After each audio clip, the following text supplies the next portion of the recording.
Dear Papa Dudut, tawagin niyo na lamang po ako sa pangalang Tatiana. 37 years old na sa ngayon at nakatira ngayon dito sa Baisa, Quezon City. Isa ako sa mga tagahanga ninyo at pinapangarap ko talaga na maitampok ang kwento ko sa inyong programa. Sa radyo man o sa YouTube. Siya nga pala ang nilalaman ng istorya ko ay tungkol sa amin ni na Romel. Papadudot noong dumating si Romel sa buhay ko ay alam kong siya ang lalaking para sa akin. Pero noong mga panahong yon ay may boyfriend na ako, si Bernard. Hindi ko naman mahiwalayan si Bernard dahil na rin siguro sa awa at sa utang na loob. Marami kasing naitutulong sa akin si Bernard at nakakahiya naman kung basta-basta ko na lamang siyang iiwanan. Kaya nga no choice ako noon kundi ang pagsabayin ko sila ni Romel. Napapansin ko na minsan ka na lang mag-text sa akin, hindi ka na katulad nung dati. May ka-text ka ba na hindi ko alam? Tanong sa akin ni Romel. Kahit na hindi niya sabihin ay bakas ko sa boses niya. Ang labis na pagtatampo. Samantala ay nakaramdam naman ako ng matinding kaba sa sinabing yon ni Romel. Sorry, pasensya ka na kung naging madalang na yung pagte-text ko sa iyo. Kasi madalas siramin ni mama yung cellphone ko. Pero wala akong ibang ka-text pagsisinungaling ko sa kanya. Ngunit malakas ang kutob ni Romel. At nahirapan talaga akong paniwalain siya. Talaga Tatiana? Hindi ba kayo textmates ni Bernard? Panunubok niya sa akin. Ano ka ba naman? Pinagdududahan mo ba ako? Okay, para sa kaluluwag ng loob mo, hindi na ako nagte-text para sa ex-boyfriend ko. Kaya huwag ka nang magselos pa. Sabi ko kay Romel. Oo, Papa Dudut. Ang sabi ko noon sa kanya ay ex-boyfriend ko si Bernard kahit na hindi. Nagpatuloy naman siya sa pagsiselos. Hindi ko maiwasan na hindi magselos dyan sa ex-boyfriend mo.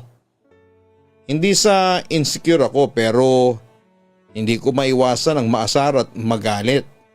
Lalo na't hindi mo matanggal-tanggal sa cellphone mo yung mga litrato niya. Pag-amin niya sa akin. Nagulat naman ako sa aking narinig. Teka, pinakialaman mo yung cellphone ko? Tanong ko ulit sa kanya. Hindi ko maitago noon ang kaba at disappointment sa kanya. Pasensya ka na kung pinakialaman ko yung cellphone mo nang walang paalam. Ayun, nakita ko yung mga litrato ninyo ni Bernard. Bakit hindi mo pa binubura yung mga yon? Ilang buwan na kayong wala, tapos eto pa. Isa pa sa pinagsiselos ko bakit patuloy pa rin ang pakikipag-text mo dyan kay Bernard? Bakit ka pa nakikipag-communicate dyan sa ex mo? Para ano pa? Question niya sa akin. Sa puntong yon ay huminga na lamang ako ng malalim. Sige, para matigil na yung pagsiselos mo buburahin ko na ang lahat ng litrato namin ni Bernard sa cellphone ko. Papalitan ko na rin ang SIM card ko para hindi na niya ako ma-text. Paniniguro ko sa kanya. Alam mo Tatiana, kung gusto mo talagang burahin yung mga pictures ninyo ng ex mo, matagal mo nang ginawa. May pagtatampong wika pa rin sa akin ang second boyfriend ko. Pagtatalunan pa ba natin to, Romel? Gusto mong mag-away pa tayo bago tayo pumunta sa mga magulang ko? Naiiritang tanong ko sa kanya. Tatiana, tapatin mo nga ako. Mahal mo pa ba yung ex mo? Diretsang tanong niya sa akin. Pero hindi ko yon sinagot at sa halip ay sinalubong kami ng mama ko. Mainit namang tinanggap ni mama si Romel pero kapansin-pansin na nag-usap silang dalawa ng masinsinan habang nagtungo ako noon sa banyo para umihi. Hindi ko masyadong narinig ang kanilang usapan pero isang sigurado ako. Ang pinag-uusapan nila Hanggang sa nagpa siyang umuwi na noon si Romel. Siyempre hinatid ko ang aking second boyfriend hanggang sa labas ng bahay namin. Tatiana, hiwalay na ba talaga kayo ni Bernard? Seryosong tanong niya sa akin. Sinabi sa akin ng mama mo na kayo pa rin ni Bernard. At saka dinala mo raw pala siya rito nung isang linggo. Mahina pero may kirot na wika ni Romel sa akin. Sinubukan ko pang magpalusot noon. Hindi alam ni mama na break na kami ni Bernard. Kaya niya siguro nasabi na kami pang dalawa. At saka tungkol naman nung isang linggo oo, kasama ko nga siyang pumunta rito. Pero hindi bilang girlfriend kundi bilang kaibigan lang. Binisita kasi ni Bernard si Eric kasi magkaibigan sila. Sa totoo lang Tatiana, hindi ko alam kung paniniwalaan ko yung sinasabi mo. Wika niya sa akin. Tatiana, pinayuhan ako ng mama ko na makipaghiwalay na sayo. Sabi pa niya sa akin na siyang nagpanginig sa buong katawan ko. Sinabi niya yun sayo? Hindi ako makapaniwala ng mga sandaling yon. Mabait daw akong tao kaya ayaw niya ako masaktan. Hindi raw niya ako konsintihin yung ginagawa mo sa akin, sabi pa ni Romel sa akin. Nakaramdam ako ng kaba at hiya sa aking sarili. Sinubukan ko pa noong mag-alibay sa kanya na nagsisinungaling si mama pero hindi naniwala si Romel sa akin. Disappointed ako sa iyo, Tatiana. Akala ko baka sa mga babaeng nanloko sa akin. Yun pala, isa ka rin pala sa kanila. Yon ang masakit na sabi ni Romel sa akin bago kami tuluyang nagkanya-kanya. Papadudot naghiwalay kami ni Romel at yon ang pinakamasakit na parte sa buhay ko. Pero wala akong sinising iba kundi ang sarili ko dahil alam ko na sa simula pa lamang ay mali na ako. Pinakawalan ko si Romel at pinagtiyagaan ko na lamang na mahalin si Bernard. Papadudot, pangit mang pakinggan ang salitang pinagtiyagaan pero yun talaga ang ginawa ko. Lumipas pa ang isang taon at sinikap ni Bernard na pasiyahin ako. At kahit na alam pa niya ang tungkol kay Romel ay hindi siya naggalit sa akin. Bagkos ay minahal pa niya ako na umabot pa sa puntong nagplano na kaming magpakasal. Alam mo Tatiana, nagpapasalamat ako sa iyo kasi minahal mo ulit ako. Ako na siguro ang magiging pinakamasayang lalaki kapag naikasal na tayong dalawa. Ikaw ba? Excited ka na rin ba sa nalalapit nating kasal? Sabi sa akin ni Bernard habang kitang-kita ko sa kanya ang labis na kasabikan na makaisang dibdib ako. Oo, excited na rin ako. Malungkot kong sabi sa kanya. Bakit parang hindi ka naman excited? Puna sa akin ng aking fiancé. Bernard, may iniisip lang kasi ako. Katwiran ko na lamang sa kanya ng gabing yon. Pwede mo bang i-share sa fiancé mo? Wika pa niya sa akin. Napabuntong hininga lamang ako. Bernard, pasensya ka na. Pero wag muna nating pag-usapan yon. Dagdag ko pa. Alam mo, napapansin ko sa iyo, simula nang tinanggap mo ang alokong kasal sa iyo, naging ganyan ka na.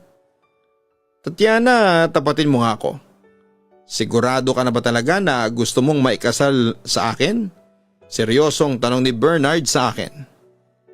Sa puntong yon, ay nagpa siya akong ipagtapat sa kanya ang katotohanan. Bernard, naguguluhan pa rin ako sa mga nararamdaman ko sa iyo. Na-realize kong hindi pa pala ako handang magpatali sa iyo. Hindi naman nakaimik agad si Bernard sa sinabi ko. Pero bakit? Sabi mo mahal mo ko at ako ang gusto mong mapangasawa. Pero bakit bigla ka na lang naguluhan? Iyon ang mga tanong niya na naghahanap ng kasagutan sa akin. Si Romel ba ang dahilan? Mahal mo pa rin ba siya? Maya-maya'y dugtong na tanong niya sa akin. Nakaramdam naman ako ng pag-uusig ng aking konsensya at naiiyak na umamin sa aking fiancé. Bernard, sorry. Tama ka. Aaminin ko, mahal ko pa rin si Romel hanggang ngayon. Matagal ko nang alam yan. Hindi ako manhid, Tatiana. Sa isang taong relasyon natin, alam ko na mahal mo pa rin siya. Kahit na ako ang kasama mo sa mga lakad tulad nito, alam ko na hindi ako ang nasa isipan mo kundi ang lalaking yon. Kaya nga nagsiselos ako eh. Pero bakit ba hindi mo siya makalimutan?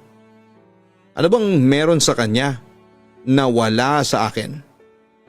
Ano bang binigay niya sa iyo? Kaya gano'n na lamang ang pagmamahal mo sa kanya. Damang-dama ko noon ang sakit sa boses niya. Ipospone na lang muna natin ang kasal. Yon ang aking naging desisyon sa halip na sagutin ko pa ang tanong ni Bernard. Kapag kasi sumagot pa ako, alam kong lalo lamang siyang masasaktan. Sige kung yan ang gusto mo. Pero hindi ako makikipaghiwalay sa iyo. Baka kasi magbago pa ang isip mo. Naiiyak niyang sabi sa akin. Pagkatapos noon ay niyakap niya ako ng mahigpit. Tatiana, sobra kitang minahal kaya ganito na lang ang nararamdaman ko ngayon. Sa totoo lang masakit ito para sa akin. Kaso anong magagawa ko? Hindi naman kayang diktahan ang pusong nagmamahal, hindi ba? Hindi naman ako nakakibuka agad dahil aaminin kong sobra akong naawa noon kay Bernard. Masyado kasi kitang minahal at wala akong tinira sa sarili ko. Kaya heto ako, Tatiana. Ginawa na kitang langit at sa iyo lamang umiikot ang mundo ko. Kaya nga daig ko pa ang sinaksak sa sobrang sakit na nararamdaman ko sa ngayon. Pagpapatuloy pa ni Bernard sa akin. Hindi rin kami naghiwalay ni Bernard at pinagpatuloy ko pa rin ang pakikisama sa kanya. Hanggang sa may kasal nga kami. Ginawa ko yon dahil na rin sa wala na akong choice at ayaw kong makagalit ang mga magulang ni Bernard na naging mabuti naman sa akin. Papadudot, naging maayos naman ang pakikitungo sa akin ni Bernard. Pero sa una lang pala, dahil lumipas ang panahon ay nagbago din siya at naging masamang asawa. May nakapagsabi sa akin na madalas kayong mag-away ni Bernard. Masinsinang sabi sa akin ni Mama. Isang araw habang sinasamahan ko siyang magluto noon sa kusina. Napabuntong hininga na lamang ako. Opo, Ma. Madalas po kaming magtalo dahil sa selos. Pero ayos na po kami ngayon. Inform ko sa kanya. Alam ko namang hindi mo mahal si Bernard. Napilitan ka lang pakasalan ng lalaking yon, sabi sa akin ni Mama. Hindi ako nagsalita. Totoo kasi ang sinabi ni Mama. Hindi ko mahal ang aking asawa. Si Romel ang mahal mo, hindi siya, hindi ba? Pagpapatuloy pa niya. Hindi pa rin ako kumibo noon sa pananahimik at reaksyon ng mukha ko malalaman na ni Mama ang katotohanan. Sana si Romel na lamang ang pinili mong mahalin.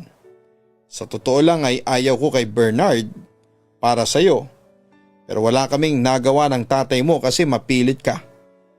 Pero kahit minsan hindi kami nagtiwala dyan sa lalaking yan. Sa puntong yon ay nilabas na ni Mama ang totoo niyang saloobin sa asawa ko. Nagtaka naman ako sa sinabing yon ni Mama. Anong ibig ninyong sabihin? Tanong ko pa para sa kanya. Ngunit dumiretsa lamang ako kay Mama. Tatiana, hiwalayan mo na yang si Bernard hanggat maaga pa. Bakit niyo po ba ako pinahihiwalay kay Bernard? Meron po ba kayong alam na hindi ko alam? Kumpronta ko na sa kanya. Alam mo kung ano ang ginawa ng magaling na lalaking yan. May sabit lang naman ang magaling mong asawa. Yon ang pasabog sa akin ng aking ina. Siyempre nagulat ako pero hindi ko kaagad napaniwalaan yon. Teka, paano kayo nakakasigurado dyan? usisa ko sa kanya. Nakita mismo ng dalawang mata ko. Sa totoo lang, alam na ni Bernard na nahuli ko siya. Ayon, nag-away kami. Sigurado ako na hindi niya yon sinasabi sa iyo. Hindi ako kaagad nakapagsalita sa sinabi ni Mama. Hindi nga po niya sinabi yon sa akin, pero Ma, totoo po ba yung mga sinasabi ninyo? Aaminin kong may kirot na akong nararamdaman sa aking puso ng mga sandaling yon. Mukha ba akong nagsisinungaling? Tatiana, hiwalay mo na yang si Bernard. Hanggat hindi pa kayo nagkakaanak. Kasi kung patuloy kang makikisama dyan siguradong sasakit lang ang kalooban mo. Mauuwi rin kayo sa hiwalayan. Babala pa niya sa akin. Nanlumo naman ako sa katotohanang pinagtataksilan ako ni Bernard. Hindi ako makapagsalita at hindi ko mapigilan ang aking pagluha. Dahil sa sobrang sakit. Makakaya mo siyang hiwalayan, Tatiana. Mawawala rin yung pagmamahal mo sa kanya sa oras na mahuli mo siyang may aktong nagtataksil sa iyo. Tatiana, matalino ka. Kaya gamitin mo yung talino mo sa pagpili ng lalaking kakasamahin at mamahalin mo. Pagkatapos ng revelasyong yon ni Mama ay nagpa siya akong harapin si Bernard. Pag-uwi ko sa bahay at tulad ng aking inaasahan ay itatanggi niya ang lahat ng akusasyon laban sa kanya. Huwag kang maniwala sa kanya, sinungaling siya. Galit na sabi niya sa akin. Hindi ko kabit si Princess. Magkaibigan lang kami. Ang lakas mong mag-alibay kahit na buking ka na. Sarkastiko na sabi ko sa kanya. Bernard, hindi magsisinungaling si Mama sa akin. Kabit mo ang Princess na yon. Kumpronta ko sa kanya. Sa puntong yon ay hindi ko na rin napigilang umiyak ng dahil sa galit. Sige, aminin ko sa iyo. Kabit ko nga si Princess. Bakit, masama ba? Sarkastikong sabi ni Bernard sa akin.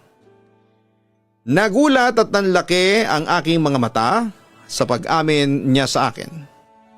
Para ba kasing proud siyang ipangalandakan sa akin na may kabit siya. Sasampaling ko sana si Bernard. Ngunit agad niyang sinalag ang aking kamay. Huwag mo akong sasampalin.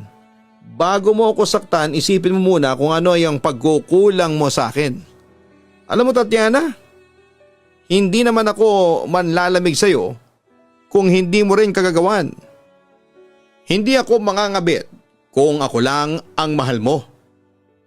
Kahit ano pang idahilan mo, hindi pa rin katwiran, talokohin mo ako.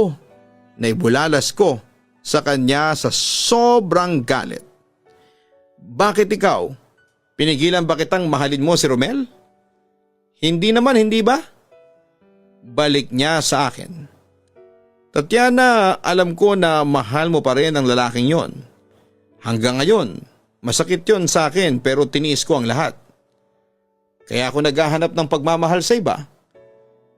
Kasi hindi ko na kaya pa yung pagiging panakipbutas. Sabi niya sa akin, Papa Dudut. Hiwalayan mo na yang kabit mo, Bernard. Panakipbutas ka man o hindi ay wala ka pa rin karapatan na mangabit kasi ako ang asawa mo. Kasal tayo. Giit ko sa kanya. Kung dati nagpapapi ako sa iyo, pues hindi na ngayon. Hindi ko hihiwalayan si Princess kahit na ano pang mangyari. Pagmamatigas pa niya sa akin. Kung gusto mo, maghiwalay na lang tayo. Total yun naman ang matagal mo nang minimithi, hindi ba? Paghamon pa niya sa akin. Hindi ako makikipaghiwalay sa iyo. Hindi, Bernard. Kahit na anong mangyari, ipaglalaban ko pa rin ang karapatan ko bilang asawa mo. Giit ko sa kanya.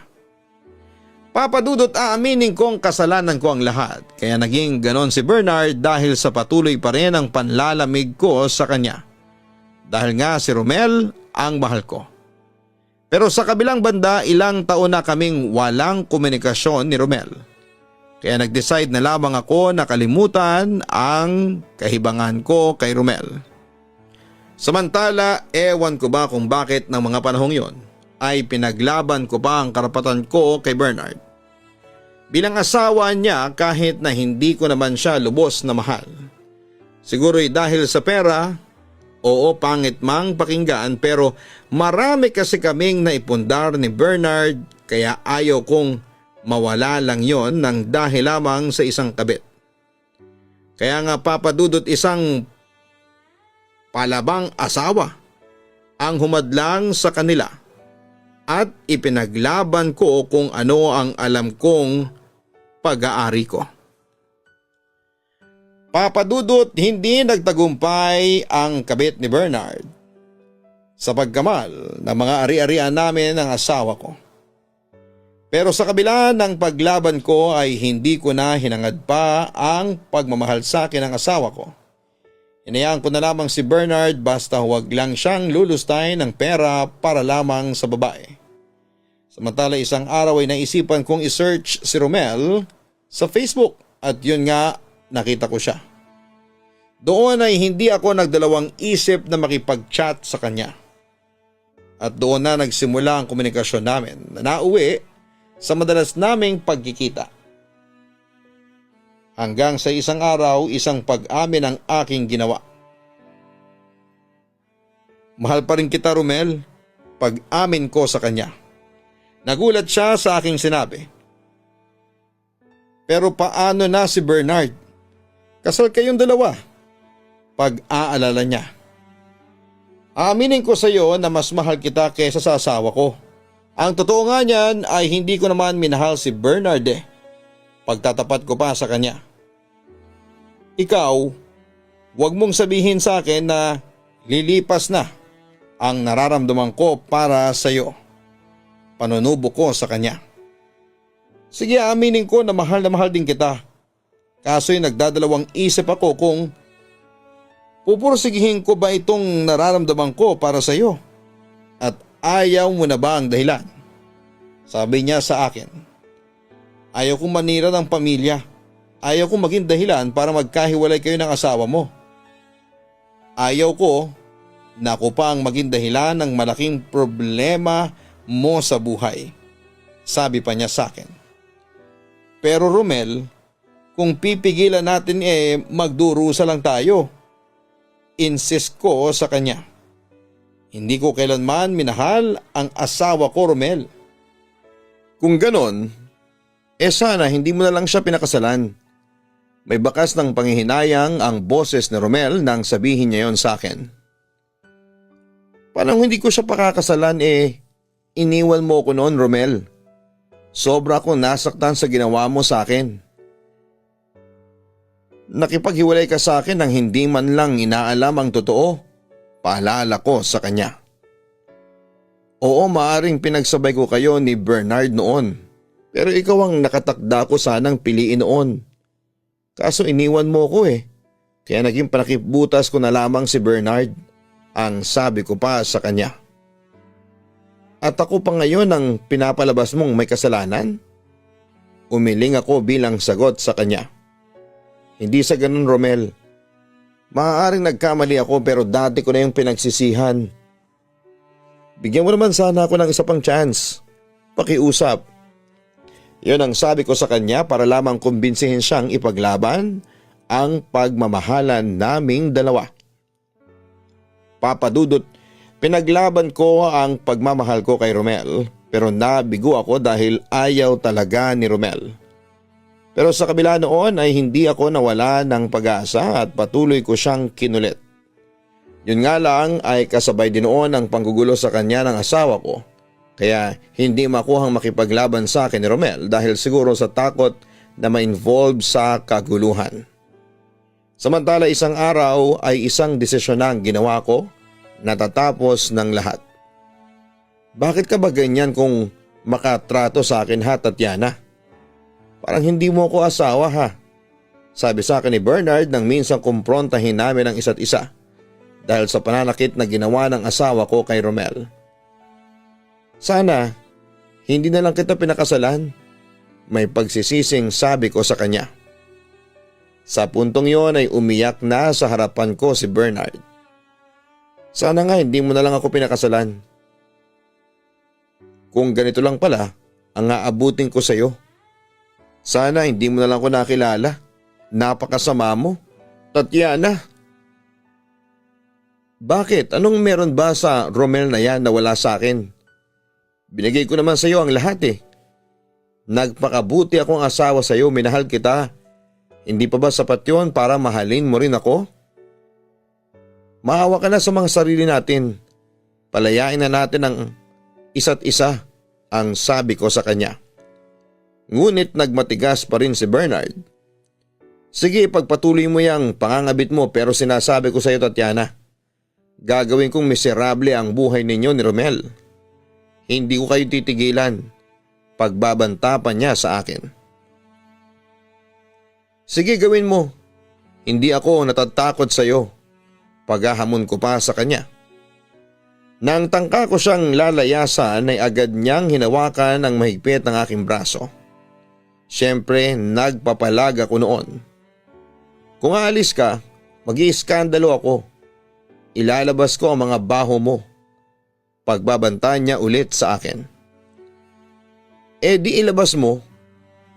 Sino ang magmumukhang kawawa? Ikaw. Sasabihin nilang napaka-desperado mo. Galit na sabi ko sa kanya. Pagkatapos noon ay tuluyan ko na nga siyang hiniwalayan noon. At yun nga, papadudot, si Bernard naman ang nanggulo sa amin ni Romel. Ako naman ang nagbadyang magtaksil. Oo, papadudot, nagkaroon kami ng relasyon ni Romel. At kung ano yung ginawa ko dati kina Bernard at sa kabit niya ay ginawa rin sa akin ng asawa ko. Ginalo kami ni Bernard at pinagtangkaan pa ang buhay. Kaya hindi katakatakang isang araw ay susuko na lamang si Romel sa relasyon namin. Tatiana, nakokonsensya na ako. Ibang klase na ang asawa mo. Nangangamba ako na baka pati ikaw ay pagtangkaan ka niya.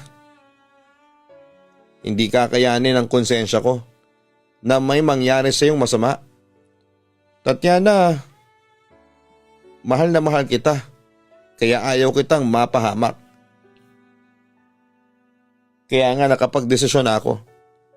Panimula ni Romel habang ako nakakaramdam na ng kaba habang binabanggit niya ang mga salitang yon. Gusto ko nang makipaghiwalay sa iyo, Tatiana. Pagpapatuloy pa niya sa akin. Pero mahal kita, Romel. Pakiusap naman. Halos magmakaawa ko sa kanya na bawiin niya ang kanyang sinabi. Lumayo ka na sa asawa mo at lumayo ka na rin sa akin. Kapag nalaman kasi ni Bernard na magkasama tayong dalawa, hindi niya tayo titigilan. Hindi niya tayo patatahimikin. Sabi pa niya sa akin. Sa puntong yon ay nakaramdam na ako ng disappointment sa kanya. Duwag ka, Romel, naibulalas ko. Oo, duwag nga siguro ako. Natatakot ako kasi hindi sa lahat ng oras may pagtatanggol kita laban sa mga taong nananakit sa iyo. Tatiana, sana mapatawad mo ko. Malungkot niyang sagot sa akin. Hindi ko naman napigil ang umiyak pagkatapos noon. Masakit ito para sa akin, Tatiana. Pero para din sa iyo to. Sana maintindihan mo ko, ang sabi pa ni Romel sa akin. Romel, please. Huwag mo naman akong iwanan. Pagmamakaawa ko noon sa kanya.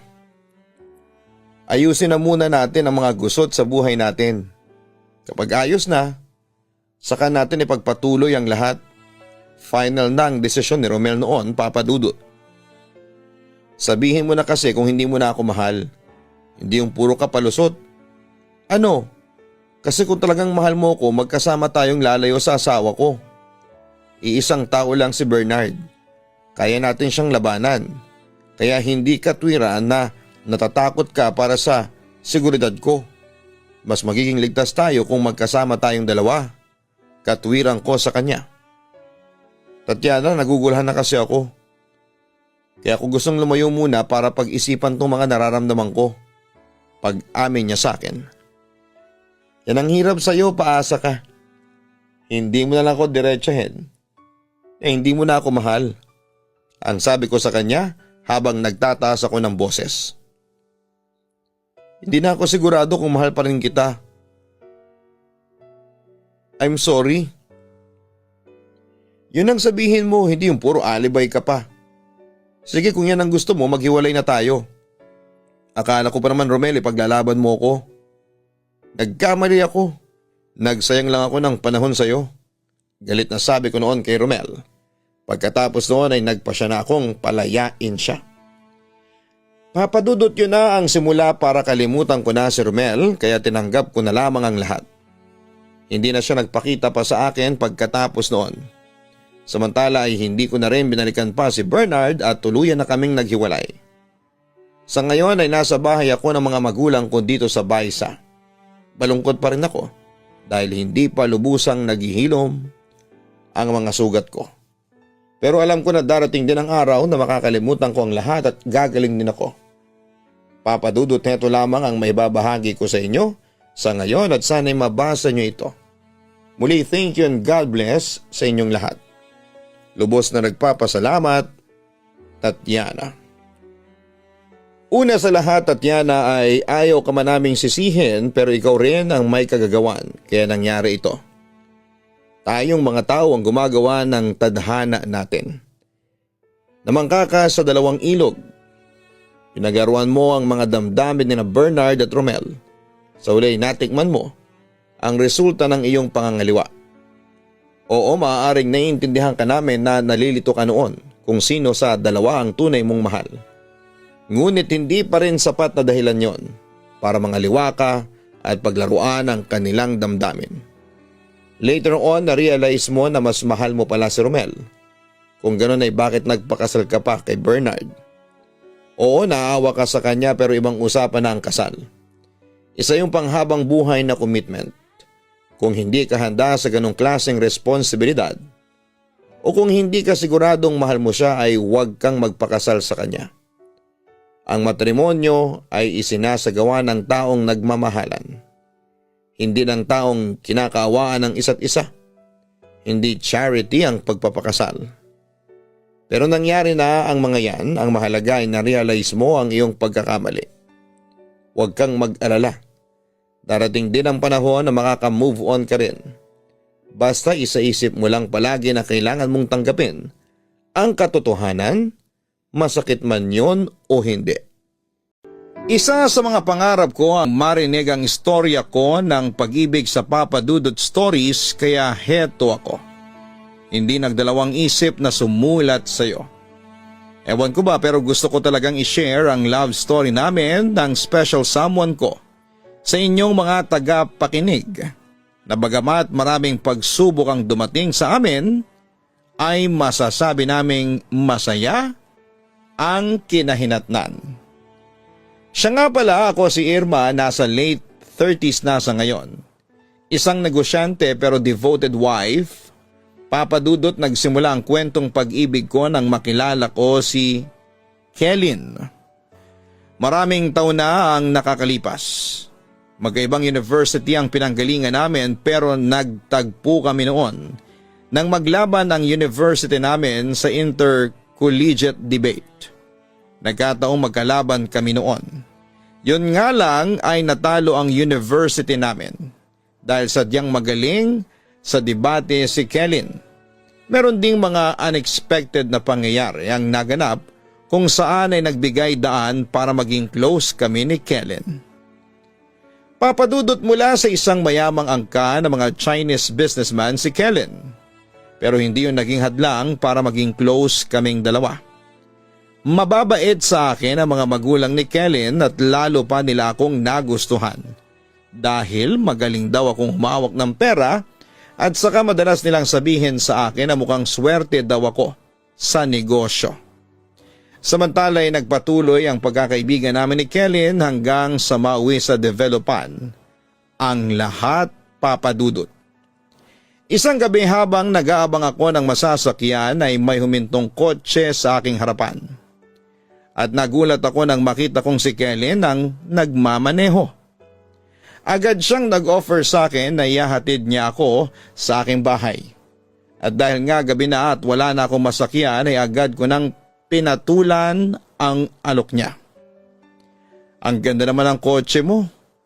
Hulaan ko milyon ang halaga ng kotse mo, no?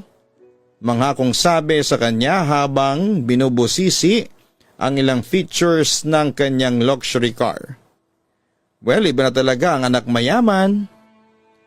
Sa totoo lang sinimplihan ko na lang tong sasakyan ko. Ayaw ko nang masyadong mag-aarbo, sagot naman niya sa akin.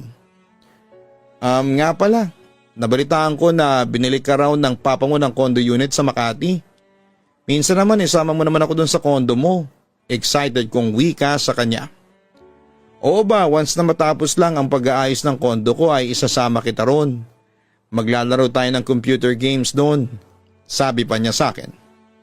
Nga pala, nangihinayang ako at hindi ako nakadalo sa debut mo. Alam mo naman, nasa ibang bansa pa ako ng mga panahong yon. Sayang talaga. Ay naku, huwag ka nang manghinayang pa dun. Nakabawi ka rin naman sa akin. Ang ganda kaya ng regalo mo sa akin. Heto nga suot-suot ko pa. Sabay turo sa sinasabi kong regalo niya sa akin na suot-suot ko. Isang 24 karat na gold necklace na may irma na nakaukit sa pendant. Since 18 ka na, pinayagan ka na ba ng mga magulang mo na mag-boyfriend? Seryosong tanong niya sa akin. Oo, pero sabi ni Itay unahin ko muna ang pag-aaral ko. Sagot ko naman sa kanya. Ikaw ba, meron ka na bang girlfriend doon sa Amerika? Usisa ko pa. Napangiti lamang siya sa aking tanong. Ako? Wala akong naging girlfriend doon. Pero meron akong prospect na girlfriend. Maya-maya'y sabi niya sa akin. Na-curious naman ako at nakaramdam ng excitement. Talaga ba sino naman niyang prospect girlfriend mo ha, Kellen? Tanong ko sa kanya. Maya-maya'y nakita kong sumeryoso ang mukha ni Kellen. Kung sabihin ko sa iyo na ikaw ang prospect girlfriend ko, hindi ako makapaniwala sa aking narinig. Ha? Seryoso ka? Kung manliligaw ako sa iyo, sasagutin mo naman ba ako? Usisa pa niya sa akin. Agad naman akong sumagot. Depende kung magpapakapagod ka, baka sagutin pa kita. Okay, basta bukas magsisimula na akong manligaw sa iyo. Ginaganahang sagot niya sa akin. Natawa lamang ako sa reaksyon ni Kellen. Bahala ka na sa buhay mo. Tingnan natin kung mapapasagot mo ko. Sabi ko pa sa kanya. Papadudot inaamin ko na nagkakagusto na ako kay Kellen kaya hinayaan ko siyang manligaw sa akin. Doon ay nakita ko ang mga efforts niya. Naramdaman ko na sincere siya sa panliligaw sa akin. Kaya hindi naglaon ay sinagot ko rin siya, papadudot. Hindi ako nagkamali sa pagsagot kay Kellen dahil naging masaya ako sa piling niya. Naramdaman ko na mahal niya ako. At nakita ko kung gaano ako kahalaga sa buhay niya. Pero syempre, hindi naman sa lahat ng pagkakataon ay masaya kayong dalawa. Isang araw ay muling nagpresenta si Kellen na ihatid ako sa aking bahay. Pero bago niya paandarin ang kotse ay meron siyang kinuhang bagay mula sa likod ng driver's seat. May ibibigay muna pala ako sa iyo. Heto, wika ni Kellen sabay bigay niya sa akin ang kanyang hawak na regalo. Ano to? Ang laki naman ito. Picture frame ba to? Talagang nakabalot pa talaga ng gift wrapper. Na-excite kong wika sa kanya. Buksan mo na lang. I'm sure matutuwa ka. Sinunod ko naman ang sinabi ni Kellen at pagbukas ko ng regalo ay namangha naman ako sa laman noon. Ay, ang ganda naman ito, sabi ko, referring sa portrait ko na iginuhit ni Kellen. Isang buwan ko rin ginuhit yan Ano, nagustuhan mo ba? Tanong niya sa akin. Oh Kellen, sobrang nagustuhan ko to, grabe. Kuhang-kuha mo yung bawat detalye ng mukha ko. Ang ganda talaga ng pagkakadrawing mo.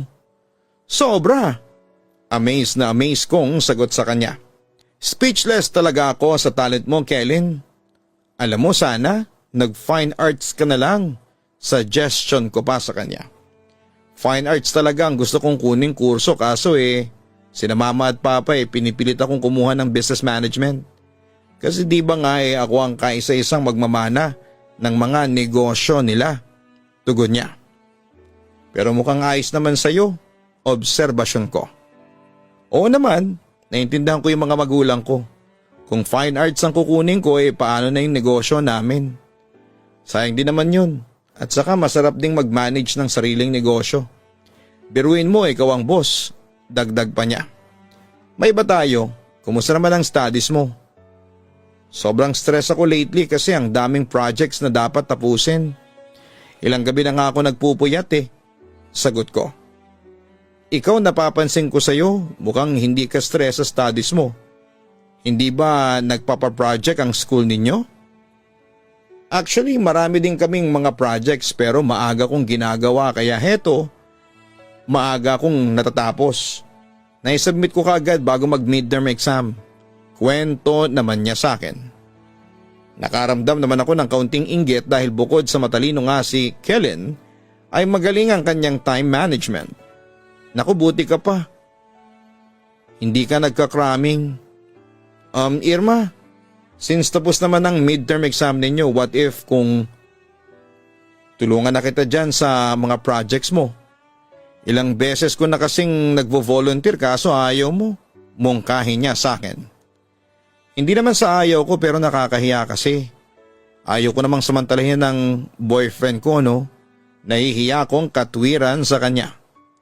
Isipin mo, madaling matatapos yung mga projects mo at dapat na isubmit before midterm. Masyado ka na kasing pagod at bilang boyfriend mo, naawa ako sa iyo kapag nakikita kitang ganyan. Concerned niyang wika sa akin. Sige na Irma, I insist. Para din naman sa iyo to Napahinga na lamang ako ng malalim at na-appreciate ang chivalry at volunteerism ni Kellen. Okay sige, ikaw ang bahala. Don't worry, pareho naman tayo ng kurso na kinukuha kaya alam ko kung paano tapusin ang mga projects mo. Paniniguro niya sa akin. At yun nga papadudot si Kellen ang tumulong sa akin at naging kasama ko sa tuwing na-stress ako dahil sa matinding demand ng college life. Matyaga niya akong tinutulungan sa mga projects at term papers na nire-required sa amin. Minsan naaminin ko na nahihiya rin ako sa aking boyfriend dahil meron din siyang college requirements na dapat ay ayusin pero palaging sinisigurado ni Kellen sa akin na masaya siyang tinutulungan ako sa aking pag-aaral para makamit ko nga ang aking pangarap.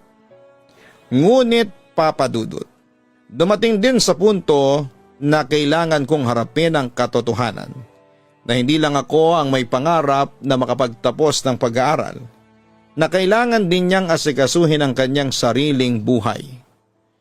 Irma, may sasabihin pala ako sa iyo. Sa next school year sa ibang bansa na akong mag-aaral ha?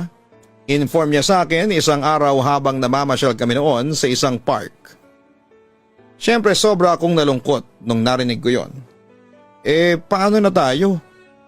Iiwan mo na pala ako. Parang gusto kong umiyak ng mga sandaling yon. Kung pwede lang pigilan siya ay gagawin ko. Huwag ka nang malungkot. Sabi ng mga magulang ko pag-aaralin daw nila ako doon para na rin sa kinabukasan ko.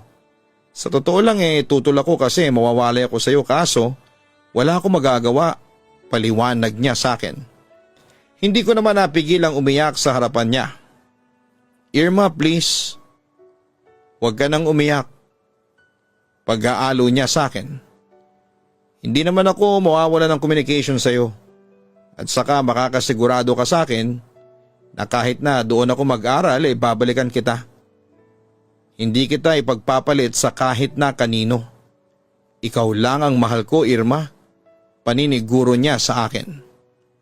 Nang marinig ko yon papadudot ay nakaramdam ako ng assurance kaya tumigil na ako noon sa pag-iyak.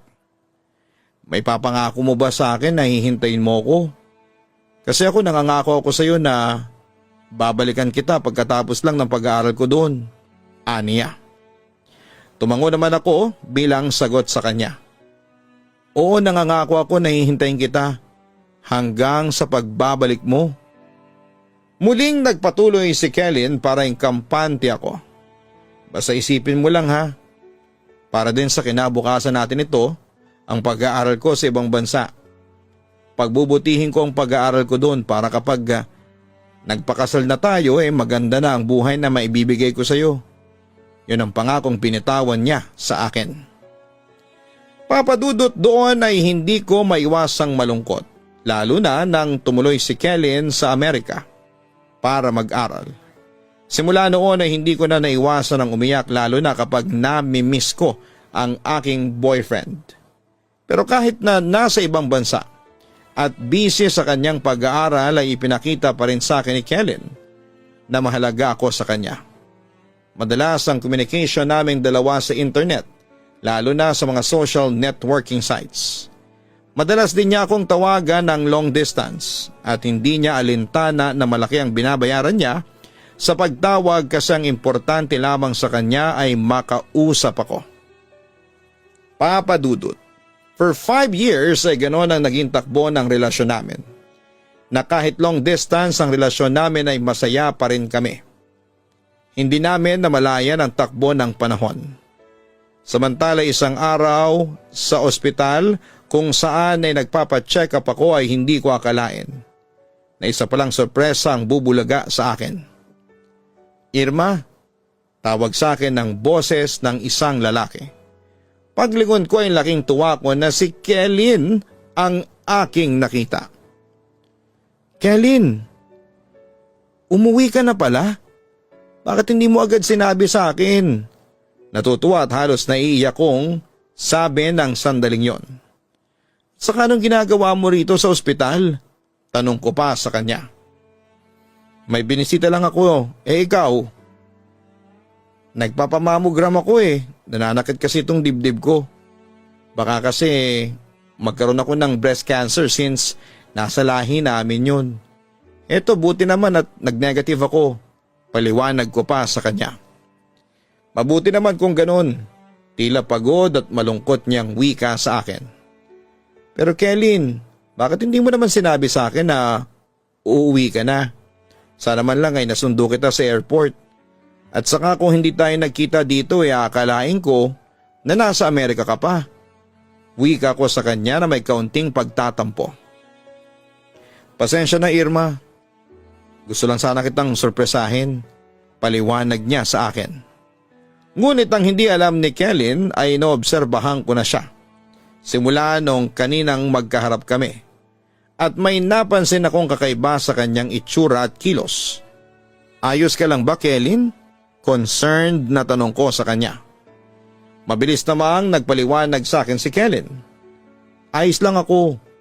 Matamlay lang ako kasi alam mo na, pagod ako Samantala'y huminga muna ako ng malalim bago muling nagsalita. Sige basta masaya ako ngayon kasi bumalik ka na ng Pilipinas. Yun na lamang ang sabi ko sa kanya. Sa kabilang banda ay tumungo kami sa fast food para kumain at magkwentuhan. Pero hindi talaga ako mapakali sa itsura at kilos ni Kellen.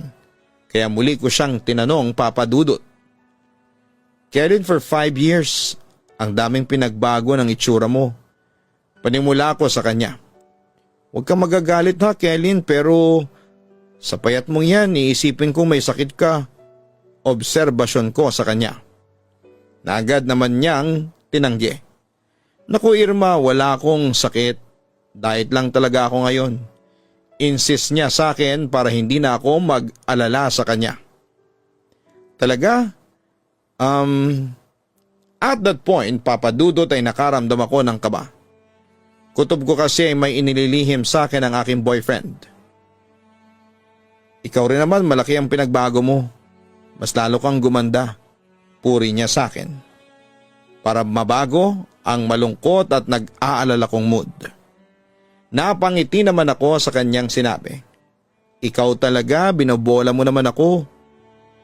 Tulad ng pinangako ko sa iyo, hindi ba? Pagkatapos ko ng pag-aaral ko ay babalikan kita. Kaya heto ako. At kasabay nun paano ko ba sasabihin? Irma? Medyo nahihiya siya that time, kaya hindi niya maituloy ang sasabihin.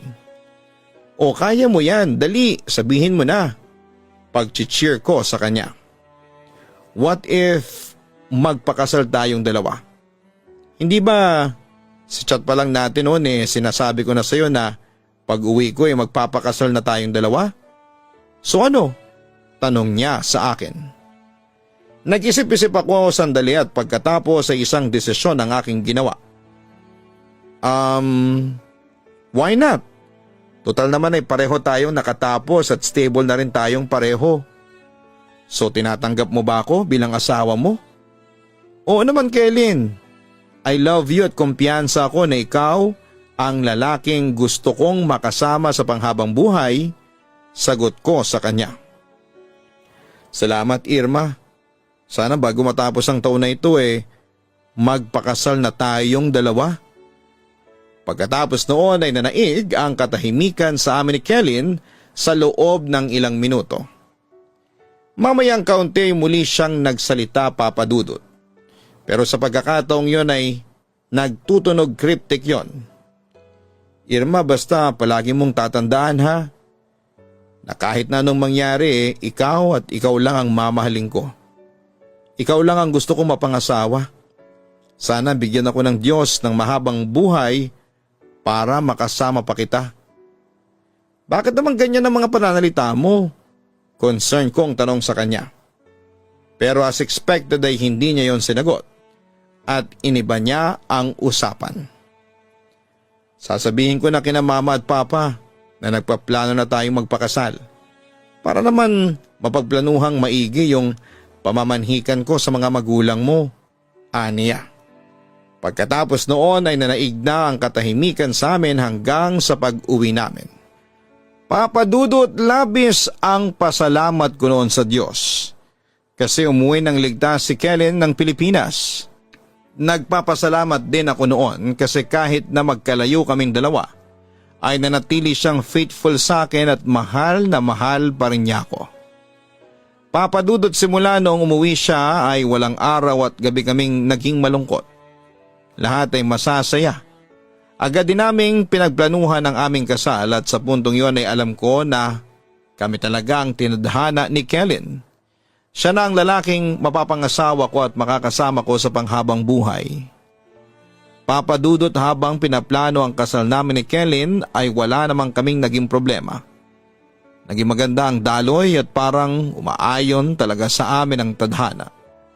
Nagkasundo ang mga magulang namin ni Kellen sa lahat ng bagay, lalo na sa magiging motif ng kasal namin. Pero Papa Dudut, habang maganda ang preparasyon ng kasal namin ni Kellen ay siya namang pag-aalinlangan ko sa kalusugan ng fiancé ko. Napapansin ko na madalas siyang manghina. Bagamat madalas sabihin sa akin ni Kellen na okay siya at wala siyang sakit ay hindi ako naniniwala, Papa Dudut. Nararamdaman ko noon na may inililihim siya at ng mga magulang niya sa akin. Hanggang isang araw ay nalaman ko rin ang katotohanan mula sa mga magulang ni Kellen. Nang malaman ko yon ay nalungkot ako, pero on the other hand, alam ko na hindi pababayaan ng Diyos si Kellen. Samantala ay nag-decide na rin po akong sabihin sa fiancé ko ang aking natuklasan. Kellen, alam kong may nililihim ka sa akin. Nasabi na sa akin ng mama mo pagtatapat ko sa kanya. Nakita ko namang huminga ng malalim si Kellen bago nagsalita. Okay, I'm sorry. Hindi mo dapat nilihim yung sakit mo sa future wife mo. Pagpapatuloy ko na may kaunting hinanakit. Pasensya ka na. Ayaw ko lang kasing mag-worry ka sa akin Ang sabi pa ni Kellen. Pagkatapos ay nilambing niya ako para mawala na ang aking pagtatampo. Pero sa puntong yon ay napaiyak na ako. Kellen, dapat sinabi mo sa akin ng maaga para naman nakatulong agad ako sa iyo. Alam mo, ilang buwan din akong nag-worry sa iyo. Kung hindi pa sinabi sa akin ng mama mo ang totoo ay hindi ko pa malalaman. Kellen, kung ano man ang problema mo problema ko na rin since malapit na tayong maging mag-asawa. Hindi mo dapat saluhin yan. Kailangan mo ng katuwang. Kellen, handa naman akong tumulong sa'yo. Hindi kita iiwanan. Sabay nating harapin ang pagsubok na ito ang sabi ko pa sa kanya. Salamat Irma. Sorry talaga kung hindi ko nasabi sa iyo. Agad ko namang niyakap ang pinakamamahal kong boyfriend. Wala na yun sa akin Kelly, nang importante maagapan niyang sakit mo para gumaling ka kaagad. Gumanti rin siya ng yakap sa akin. Sa totoo lang ikaw lang ang nagpapalakas ng loob ko dahil sa iyo lumalakas ang kumpiyansa ko na gagaling ako sa sakit ko. Basta magtiwala lang tayo sa Diyos at gagaling ka. Pampalakas ko ng loob sa kanya. Samantala habang nagpapagaling siya sa kanyang sakit ay naisipan naming magtayo ng maliit na bakery. At dahil pareho kaming nag-aral ng baking sa TESDA kaya gumawa kami ng mga tinapay, cakes and sweets na alam namin. May isa nga kaming naimbento na cookies na pinangalanan naming Love. Mayroong Irma's Love at meron ding Kellen's Love. Soft, chewy cookies na may chocolate tidbits at marshmallow bits. At naging mabenta yon sa aming bakery.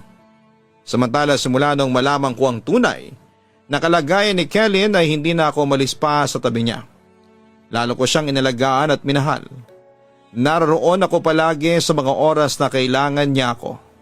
Palagi ko rin siyang pinagdarasal sa Diyos na sana'y gumaling na si Kellen sa sakit niya.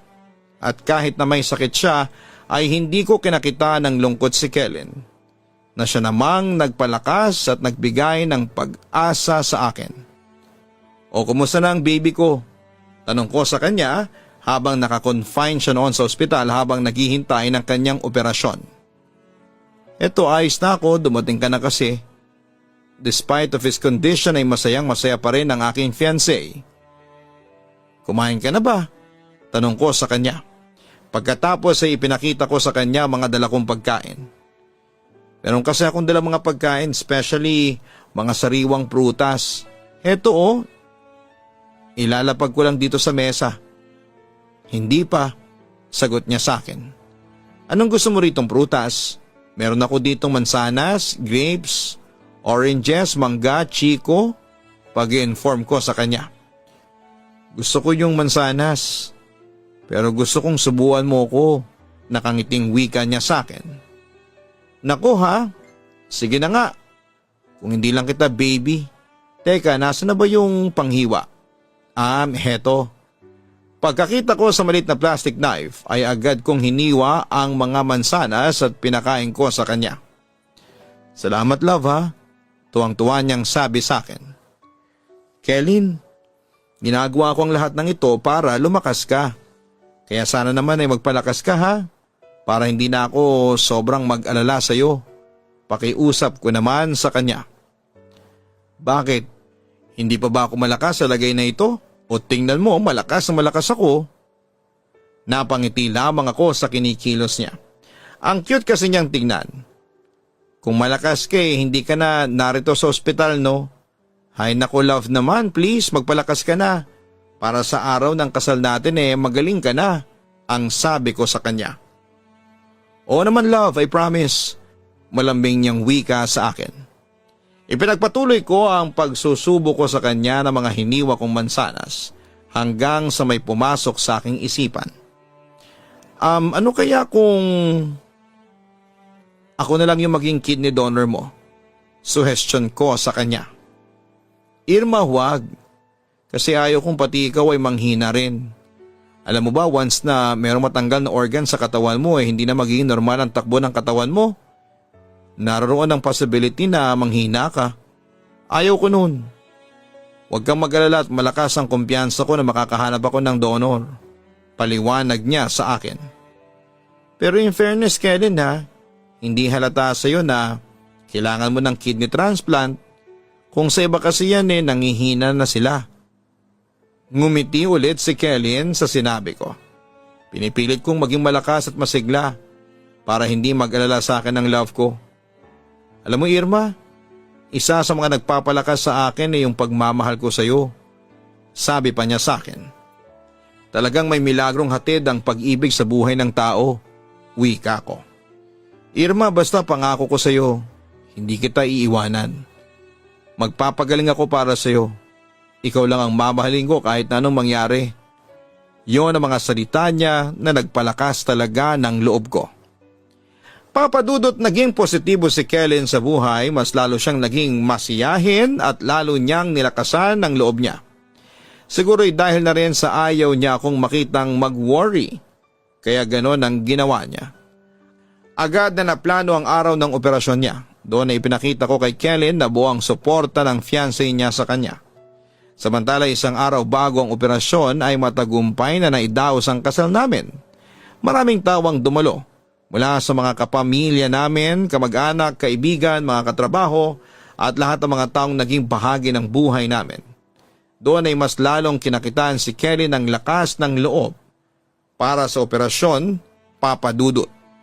Habang nasa ambulansya ay nagkwentuhan kami ni Kellen tungkol sa mga masasaya naming memories, lalo na yung unang beses kaming nagkakilala. Yung araw na nagkabanggaan kami sa library ng school namin.